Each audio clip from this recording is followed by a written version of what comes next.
సాధారణంగా హీరోయిన్ ఎవరు చేసుకుంటారు, ఆ అమ్మాయి డబ్బులు కూడా మనం మింగేద్దాం, ఇది కూడా అమాయకత్వంలో పడిపోయి వాడికి సర్వ అర్పించేసుకునే వాళ్ళు ఉంటారు కొంతమంది. కొంతమంది ఉంటారు, వాళ్ళ పేర్లు ఎందుకులే కానీ. సో క్షవరం అయిన తర్వాత వస్తుంది ఎవరో వాళ్ళకి, అమ్మాయిలకి. ఈ అమ్మాయిలకు కాదు, మలయాళీ, వెరీ క్లెవర్, మంచి ఇంగ్లీష్ మాట్లాడుతుంది, గుడ్ యాక్ట్రెస్, వీళ్ళందరూ. సో ఇవన్నీ కలిసి వెరసిన వ్యక్తే నయనతార. సో ప్రభుదేవత ఉంది, ఆ అమ్మాయి మా వీధిలోనే ఉండేదట, టీ నగర్లో. లాస్ట్లో తెలిసింది నాకు, అతను ప్రభుదేవ అక్కడ అతనితో సినిమా తీశాను కాబట్టి అక్కడ ఎయిర్పోర్ట్లో కనిపించి అక్కడ ఉంటే అక్కడ ఉన్నామని చెప్పాడు. ప్లస్ మా పని మనిషి తెలిసాడు కానీ చెప్పట్లేదు, మా దగ్గర పని చేసి అక్కడ చేస్తుంది మెడ్రాస్లో, టీ నగర్లో, ఉస్మాన్ రోడ్ కట్టింగ్స్లో, one of the cutting. So ఇవన్నీ ఎందుకు చెప్పానని టూకీగాను, ఆ అమ్మాయి తక్కువేం కాదు, ప్రభుదేవతో కావాల్సిన చెప్పి కొంచెం ఎంజాయ్ చేసింది. అతను మరి వేస్ట్ అనుకుందో ఏమనుకుందో టాటా చెప్పేసి తర్వాత మళ్ళీ మల్టిపుల్ అఫైర్ చేసుకుంది.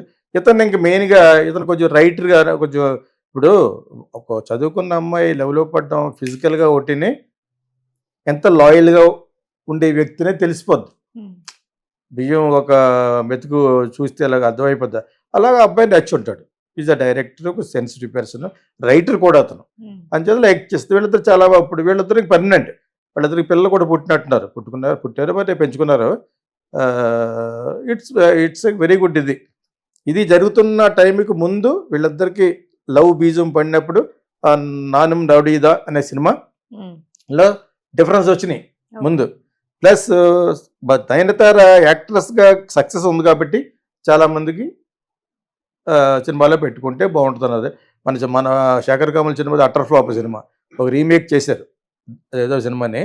సో చేస్తే దాంతో మనోడు వెళ్ళిపోయాడు, ఇటువంటి సినిమాలకి రీమేక్లకి పనిచేయవు, చిన్న చిన్న సినిమాలు లవ్ స్టోరీలు నాగ చైతన్య లాట్ అయిపోయి అన్నట్టుగా మార్కేస్తారు.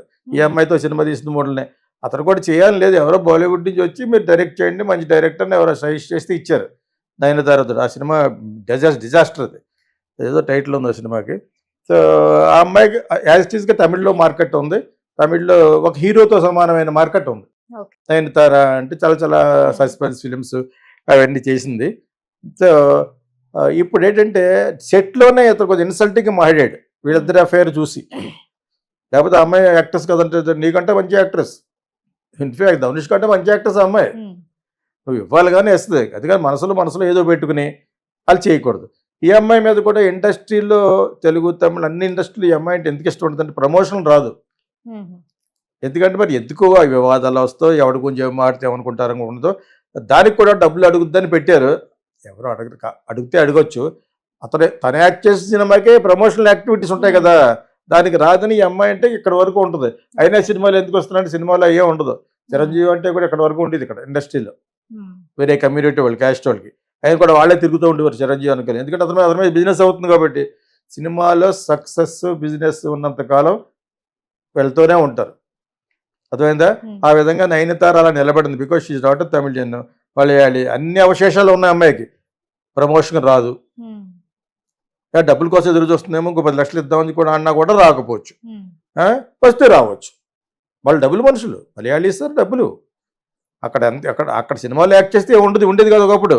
ఇప్పుడు బిల్లుగా ఇక్కడికి వచ్చేసి తమిళ నుంచి తెలుగు వచ్చిందనుకో, ఆ అమ్మాయికి బ్రహ్మాండంగా. ఇప్పుడు మంజు వారియర్ ఉంది, ఆ అమ్మాయికి డివోర్స్ అయిపోయింది, అందంగా ఉంటుంది, చాలా బాగుంటుంది.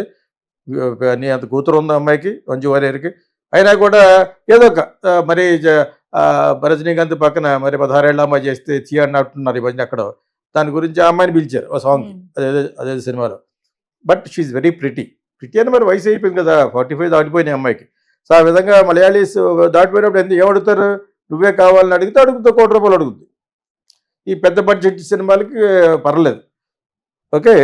సో ఆ విధంగా మలయాళీస్ బతక నేర్చినోడు, చాలా చాలా బతక నేర్చిన వాళ్ళు ఇండస్ట్రీలో ఎవరంటే మలయాళీ డైరెక్టర్స్. వాళ్ళు కూడా అలా ఎక్స్ప్లెయిన్ చేస్తారు, హీరోస్ వాళ్ళంతా కూడా. హీరో అతను అక్కడే దాని మీద వచ్చింది, కాస్టింగ్ వచ్చి మీద చేయమని. సో అన్ని ఇండస్ట్రీలో ఉంటుంది, వాళ్ళకి ఎందుకు వచ్చిందంటే వాళ్ళు అక్కడ బాగా ఎక్కువ. వాళ్ళకి ఒక సెక్షన్ ఏ సర్టిఫికేట్ సినిమాలు వచ్చి ఒకప్పుడు మీ చిన్నప్పుడు. మలయాళం అనేటప్పటికి ఉంటే మంచి సినిమా, మరీ మంచి సినిమా అంటే ఆర్ట్ సినిమాలు చూడలేమయ్యి, అడ్డూరు గోపాలకృష్ణ, పద్మరాజన్, ఇటువంటి సినిమాలు. దాని సెకండ్ గ్రేడ్ వచ్చి మమ్ముట్టి, మోహన్ లాల్, షాజీ డైరెక్టర్స్, మన ఫహద్ ఫాజిల్ వాళ్ళ ఫాదర్ ఫాజిల్, వాళ్ళు డైరెక్ట్ చేస్తే సెకండ్ కొంచెం కమర్షియల్గా ఉండే. ఈ రెండు కాకుండా ఒక చెత్త సినిమాలు వచ్చి బ్లూ ఫిల్మ్ లాగా అనమాట. సో ఆ సినిమాలో ఎవడాపుతాడు, సినిమా పిల్లలు ఒకళ్ళొకళ్ళు ఆపరు, వాళ్ళు బతక నేర్చుకునే వాళ్ళు. బీడీలు ఆ రోజుల్లో ఈ రోజుల్లో మనకు బీడీ కనపట్లేదు, ఈ బీడీ కలుతూ ఉంటారు వాళ్ళు. డబ్బులు కొంచెం కాదు, అదొక ఫ్యాషను, రమ్ము. సో అదొక సెపరేట్ పీపుల్ వాళ్ళు యాక్చువల్గా మలయాళీస్. సో అక్కడ పెరిగిన వాళ్ళు ఏంటికి వాళ్ళు బతక తెరిచిన వాళ్ళు. ఎందుకన్నానంటే అమ్మాయిలు కూడా తెలిసి వాళ్ళకి అక్కడ 2 లక్షలు ఇస్తారు. తమిళకి వచ్చేటప్పుడు 7 లక్షలు 8 లక్షలు, తెలుగుకి వచ్చేటప్పుడు 35 లక్షల పైనే. ఈ కీర్తి సురేష్ అందరూ అటువంటి గ్యాంగే. నీకు అర్థమైనప్పుడు వీరా జాస్మిన్ వీళ్ళంతా కూడా అక్కడ ఏముండదు. అక్కడి నుంచి తమిళకి ప్రమోట్ అయ్యి, తెలుగుకు ప్రమోట్ అయ్యి, తెలుగు వాళ్ళు బాగుంది అమ్మాయి వాళ్ళు ఆడుతుంది అని తెలిస్తే ఎంత ఇచ్చేస్తారు. అంటే మ్యాక్సిమం ఇస్తారు. It very good industry Telugu, entire south ఇండియాలో బాలీవుడ్తో కూడా కంపేర్ చేస్తాను. ఇక్కడ అటువంటి కకృతి పడ్డారు అనమాట. సో ఆ విధంగా ఈ అమ్మాయి నయనతారకి అతనికి ఆ సినిమాలో వచ్చింది ప్రాబ్లము. దాని తర్వాత ఇప్పుడు తన భర్త తను ఎలా ప్రేమించి పెళ్లి చేసుకున్నాను అనేది ఎక్కువ ఫోకస్ చేస్తూ ఒక నెట్ఫ్లిక్స్లో ఒకటి అప్లై చేసింది. ఆ అమ్మాయి మీద అంటే ఆల్రెడీ మార్కెట్ ఉంది కాబట్టి నా మీద నేను చేస్తాను, మీరు తీయండి, ఫండింగ్ చేయండి అని చెప్పేసి ఒక ఫెయిరీ టైల్ అని మీద దాని మీద తీస్తుంది దాని మీద. సో మంచిదే ప్రక్రియ. అలా చేయటం వలన చాలామంది నయనతార గురించి తెలుసుకోవాలని చూస్తారు. తెలుసుకుని చాలా ఎక్స్పీరియన్స్ల మీద కష్టపడి పైకి వచ్చిన నేను ఫైనల్గా ఎంతో పెళ్లి చేసుకున్నానని చెప్పడం కోసం చిన్న క్లిప్పింగ్స్ వాడుకుంటారు. ఆ విధంగా నాను రౌడీదా అంటే నేనే రౌడీని అని అర్థం. అందులోనే క్లిప్సింగ్స్ 30 సెకండ్స్ 40 సెకండ్స్ వాడుకుని ఉంటుంది. వాడుకునే ముందు 2-3 నెలల నుంచో సంవత్సరం నుంచి అడుగుతుంది, ఇలా చేస్తాను మనకు కొంచెం ఫుటేజ్ ఎక్కడన్నా వాడుకుంటానంటే. ఇతను ఆల్రెడీ అమ్మాయి అంటే ఇష్టం లేదు దానికి.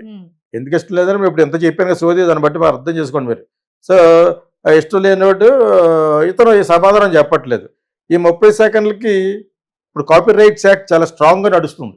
మరి మొన్నటి వరకు మంజుమల్ల బాయ్స్ మీద ఇళయరాజా కేసేయలేదు.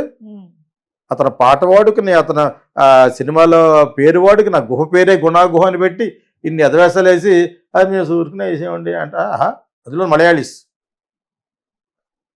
ఫైనల్గా కోర్టు కట్టమంది డబ్బులు కట్టారు. ముందు ఇళయరాజాని కొంచెం ఇన్సల్టింగ్గా మాట్లాడాడు జడ్జ్. అతను ఏదో క్యాష్ ఫీలింగ్ ఏదో పెట్టుకుని చెప్పుంటాడు జడ్జ్. లేకపోతే ఇళయరాజాకి రైట్ ఉంది. ఇళయరాజా పాటలు ఈ రోజు అందరూ కాపీ కొడతారు. ఇక్కడున్న మ్యూజిక్ డైరెక్టర్లు అందరూ కొడతారు, ఇంక్లూడింగ్ దేవిశ్రీ వీళ్ళందరూ కూడా లైన్ లాగుతూ ఉంటారు. అందరూ మణి శర్మ నుంచి మొత్తం అదొక లైబ్రరీ ఇళయరాజా. మరి మీరు అటువంటిప్పుడు ఇళయరాజాని ఎందుకు అంటారంటే నాకు అతను వ్యక్తిగతమైన విషయాల గురించి మాట్లాడాను. అన్ని సినిమాలు అతనే, వేరే మ్యూజిక్ డైరెక్టర్ లేడు నా జీవితంలో. Okay, still I love him, love his music. But వ్యక్తిగతంగా అతని యొక్క గణాలని పెద్ద అప్రిషియేట్ చేయండి నేను. సో ఆ విధంగా ఇళయరాజాయే క్లెయిమ్ చేశాడు. అటువంటి ధనుష్ ఎందుకు చేయకూడదు? ఇక్కడ మీరు అందరికీ తెలియని పాయింట్ చెప్తాను, కొసమేరకు చెప్తాను. ఇళయరాజా మీద బయోపిక్ తీస్తున్నారు ధనుష్ని పెట్టి. అందులో చాలా మంది సినిమాలు క్లిప్పింగ్స్ పెట్టవలసి వస్తుంది. వాళ్ళందరూ కలిసి అడిగితే ఆ సినిమా ఆగిపోద్ది. ఇది ఎవరు చెప్పుంటారు పాయింట్ కదా. తర్వాత ఇంకోటి ఏంటంటే 3 సెకండ్ల కోసం ఇతను 10 కోట్లు క్లెయిమ్ చేశాడు. ఎంత క్లెయిమ్ చేశాడు అనేది మన ఇష్టం కాదు. ఇప్పుడు నా మీద ఎవడన్నా చెడ్డగా మాడితే నేను డిఫమేషన్ కేసు వేయచ్చు, పరువు నష్టం దావా వేయచ్చు, 100 కోట్లు కూడా వేయచ్చు. కానీ ఇక్కడ ఏంటంటే 10 కోట్లు వేసిన ఆ సినిమాకి ఆ బడ్జెట్టే 10 కోట్లు కాదు. ఆ సినిమా అంతా విజయ్ సేతుపతిని నయనతారని పెట్టి సినిమా అంత బడ్జెట్టే 10 ఉండకపోవచ్చు. అటువంటిది 30 సెకండ్లు ఈ అమ్మాయి ఎందుకు తీసుకుంది అని కేసు వేయడంలో తప్పులేదు. నువ్వు అడిగావు, ఇవ్వలేదు. ఇవ్వనప్పుడు దానికి ఒక డైలాగులో చెప్పేయచ్చు, 30 సెకండ్స్ ఎంత టకా అయిపోతుంది. ఓకేనా?